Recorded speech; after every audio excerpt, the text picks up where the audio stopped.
Welcome to Counting Thoughts podcast, where we research and discuss all thoughts surrounding life. We are your hosts, Anmol and Yasha. So with the new admission season starting soon, I have spoken to a lot of students and I realized that we expect students to have a solid plan entailing an entire career path. This is when we are part of the education system and we realize how flawed, for the lack of a better word, it is. This is happening because we want to rectify the preconceived notion by discussing facts, especially if you are considering global education. From the students that we've spoken to up until now, I've come to realize that career plan that Anmol is pointing out, it's very short-sighted, short-term also.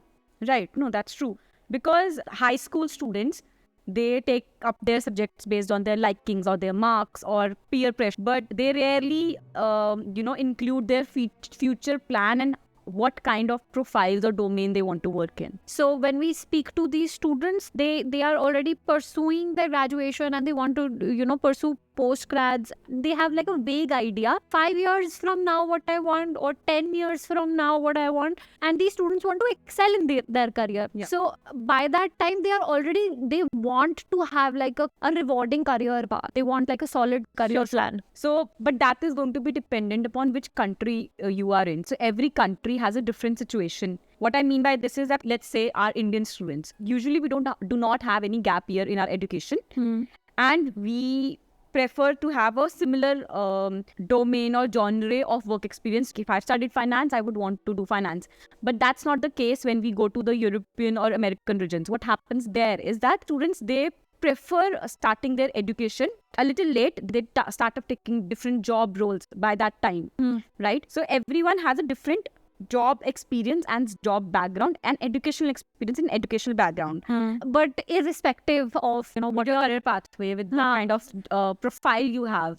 And whatever cultural background also you come from, if you're seeking higher education, like there are a lot of questions that we ask our students. There are a few questions I think we would like to share, which you can ask yourself if you are a student and you are planning to study abroad, even in your own country. Yeah. Like these questions sound very simple, but simple is something that gets overlooked pretty easily. Yeah. So question number 1 is usually always, why do you want to get a higher education? There are different varied reasons everyone has for pursuing a higher education. So people from a technical background like engineering, they may see this as an opportunity to gain management knowledge side of the business, and sometimes they might consider this as a stepping stone to propel in their careers. Although there are many options available when it comes down to taking a certain course, but the most taxing ones are MBA, MIMs and MIF courses. Not to say that other courses are not taxing. Yes, Yeah, please, not taxing. We're not taking away from any other course if you're trying to pursue any other course. These courses tend to have very elaborate and unforgiving admission process. Truth be told, the admission process for these courses is difficult because it's very lengthened and you have to start a little prior in time. Thing that I would like to add, Indian students, especially when I talk to students in India, they're not aware of MIM courses or MIF courses. They're just aware of MBA. In India, at least, students pursue MBA as soon as they study graduation. You can opt for that. But then if you're looking MIM courses or MIF courses, which are not very popular in the Indian region, but they're quite popular and quite rewarding in terms of monetary returns if you try to pursue these courses abroad. But before I get into that, you need to answer whether you want to pursue higher education in India or whether you want to go abroad. Whatever international means to you, right? For me, international would be outside of India. For you, it could be anywhere outside your own country. Why I say that you need to decide what you want, which path you want to take, is because of two reasons.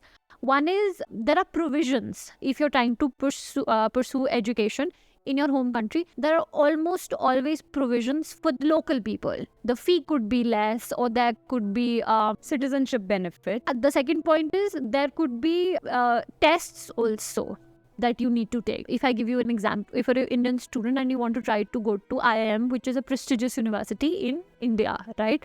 you need to prepare for a CAT exam. But then if you are a student who want to pursue education outside of India, you will need to prepare for the GMAT or the GRE exam. Which brings me to the second point. You need to tailor approach as to what exam you need to prepare if you're traveling from India to a country abroad.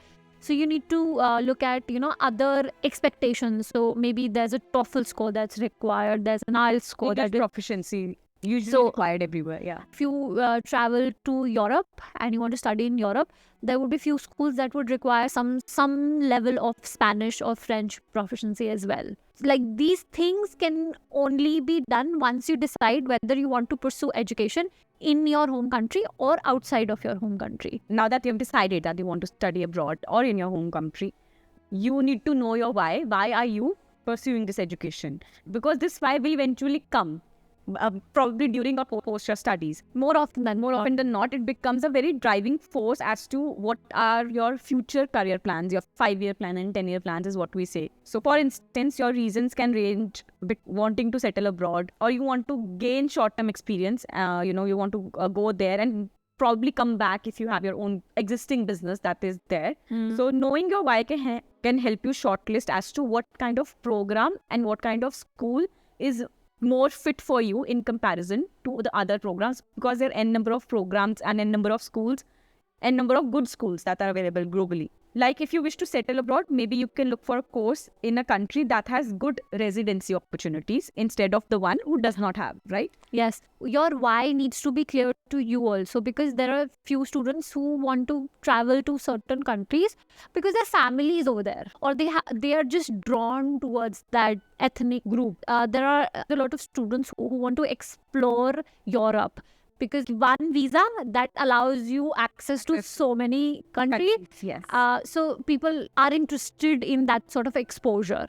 Maybe exposure is your reason, right? So whatever your reason is, no matter how naive it sounds to you, you need to be very, very clear as to what your reasoning is. Yes. And that is exactly why your professional consultants and counselors are there, so that they can help you in figuring out, and they will help you. These are very basic queries that you have, and it is usually there is no cost for this kind of counseling session where you just need to for a career pathway. Any good consultant will answer these basic queries in a free session. You wouldn't necessarily require a paid session to answer these basic questions. So now what do you do? Like after figuring your why, you try to get on a call with a consultant.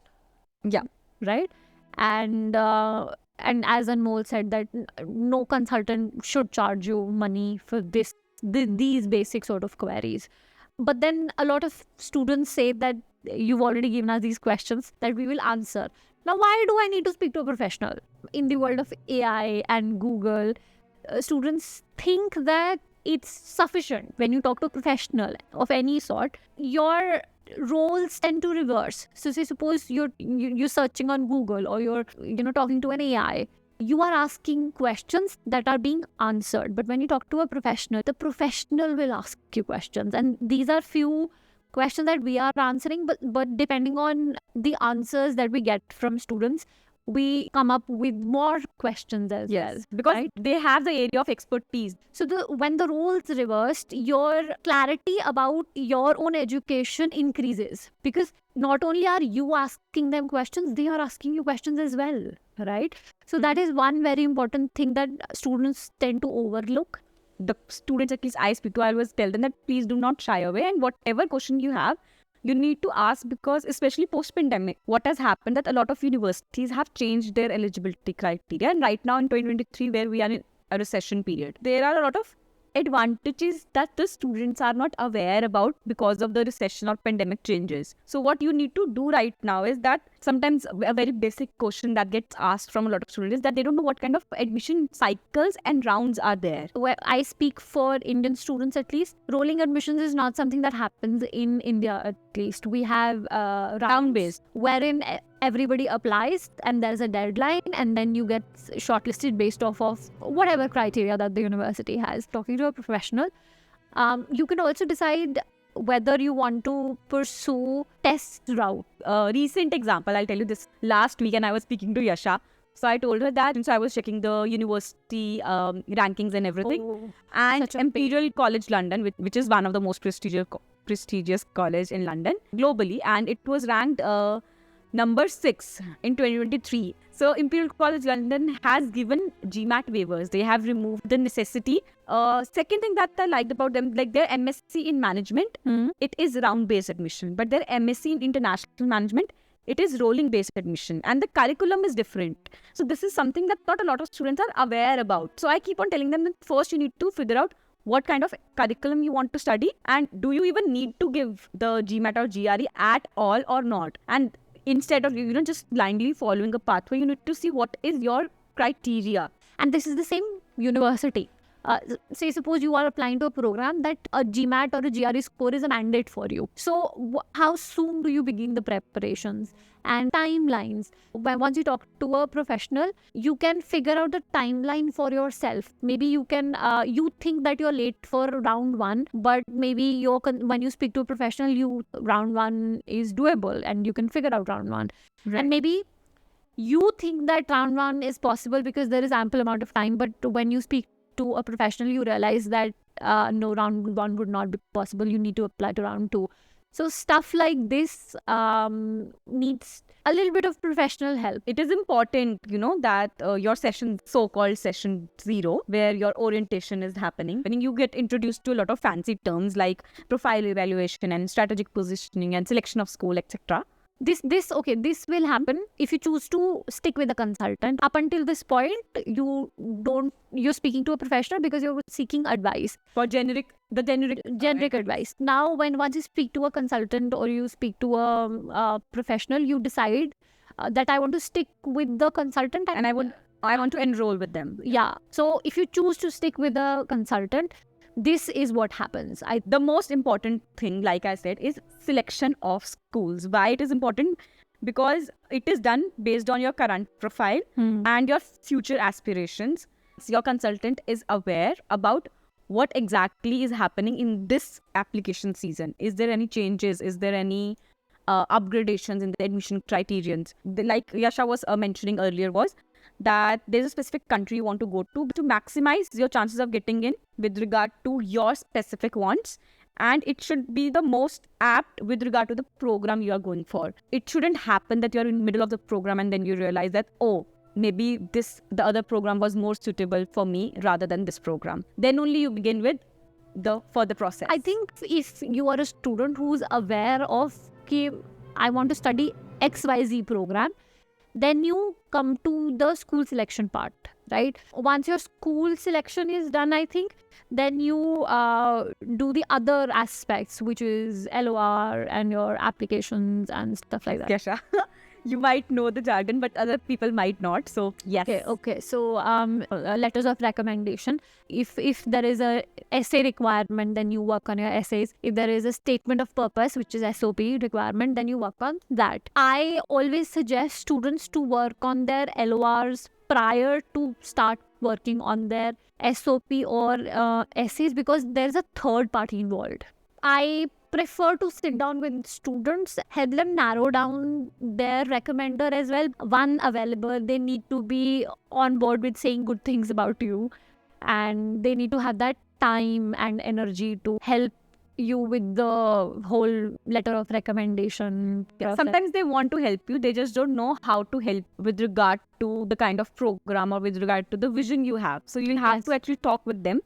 If you try to talk to your dean, who is responsible for 500 people, and expect them to write a LOR mentioning you, they might have spoken to you, they might have remembered you while you were studying, but 3 years down the line, that person has already dealt with 1,500 more people. Right. They might not remember details about you. Yeah, that's so true. It's better to probably get in touch with a particular HOD or your class teacher or a subject teacher who has directly been in touch with you for a longer period of time, and therefore has more quality content to say about you. Yes.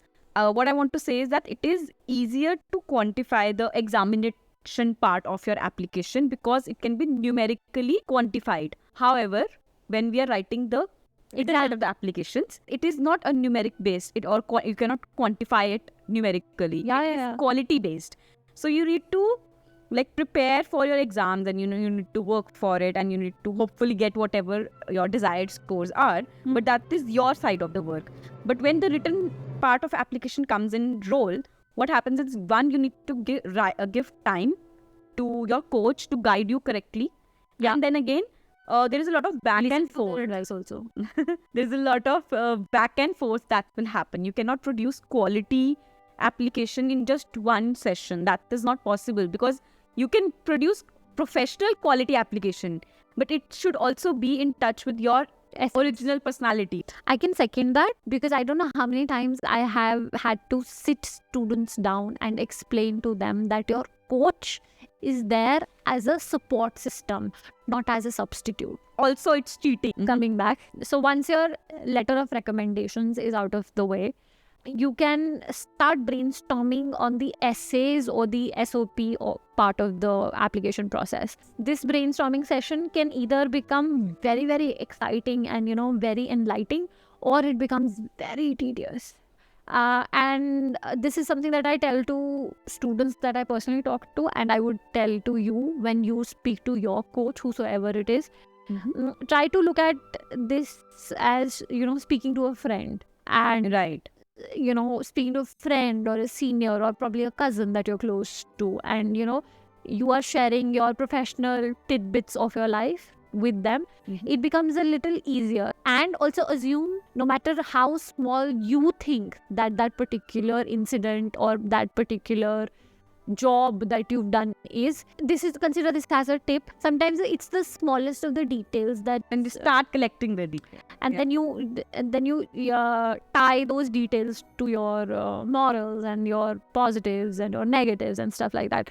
But unless and until everything is not being put down to paper, you will not be able to do that.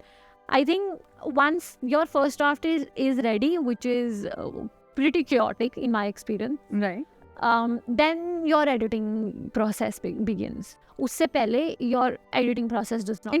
I think it won't make sense as well, but of course you'd know more about that. Yeah. So, and when I say editing, it is not going to be one edit. Sometimes there are 10 to 15 edits. Sometimes there are just 3 to 5 edits. After the entire written set of the application is done, all that remains is that you have to focus upon your CV and your interview preparation. When you prepare your CV, do not forget to quantify your CV. Whatever university you apply to, there are some university who are looking for accomplishments like numbers in that could include conversion, sales, stuff like that, numeric stuff. And there could be other universities that are looking at how much volunteering you've done and leadership qualities. Yes, and what sort of international exposure you have. Tailor your CV according to the university that you're applying, and curate a very wholesome balance between your quality and quantity experiences. Yes.